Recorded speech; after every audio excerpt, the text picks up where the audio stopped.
Voter പട്ടികയുടെ പേരിൽ പൗരത്വം തിരയാനാണ് നീക്കം എന്നതാണ് പ്രധാന വിമർശനം. എന്നാൽ ആ പുനഃപരിശോധന ഗുണകരമാകുമെന്നാണ് ഇവിടെ പറയാൻ ശ്രമിക്കുന്നത്. ബീഹാറിലെ വോട്ടർ പട്ടികയുടെ തീവ്ര പുനഃപരിശോധനയെപ്പറ്റി ആശങ്കയുണ്ടാക്കുന്ന റിപ്പോർട്ടുകളാണ് നാം കണ്ടുവരുന്നത്. വോട്ടർ പട്ടികയുടെ പേരിൽ പൗരത്വം തിരയാനാണ് നീക്കം എന്നതാണ് പ്രധാന വിമർശനം. എന്നാൽ ആ പുനഃപരിശോധന ഗുണകരമാകുമെന്നാണ് ഇവിടെ പറയാൻ ശ്രമിക്കുന്നത്. പലരും അത് കേൾക്കുമ്പോൾ സ്വാഭാവികമായും നെറ്റിച്ചുളിക്കും. അതിലേക്ക് വരാം. ആദ്യം എന്താണ് ബീഹാറിൽ നടക്കുന്നത് എന്ന് പറയാം. വോട്ടർ പട്ടികയുടെ ശുദ്ധീകരണം എന്ന പേരിലാണ് തീവ്ര പുനഃപരിശോധന തുടങ്ങിയത്. ജൂൺ 25 മുതലാണ് ആ പ്രക്രിയ തുടങ്ങിയത്.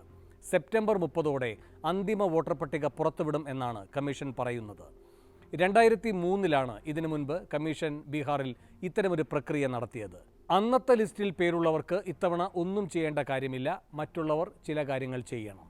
ആരാണ് ഈ മറ്റുള്ളവർ? അവർ എന്താണ് ചെയ്യേണ്ടത്?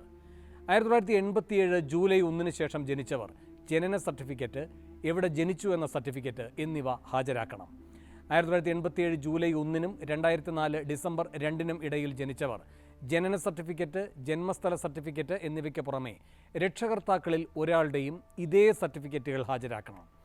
2004 ഡിസംബർ 2 ശേഷം ജനിച്ചവർ ഇതേ സർട്ടിഫിക്കറ്റുകളും അതിനു പുറമെ അച്ഛൻ്റെയും അമ്മയുടെയും സർട്ടിഫിക്കറ്റുകളും കൂടി ഹാജരാക്കണം.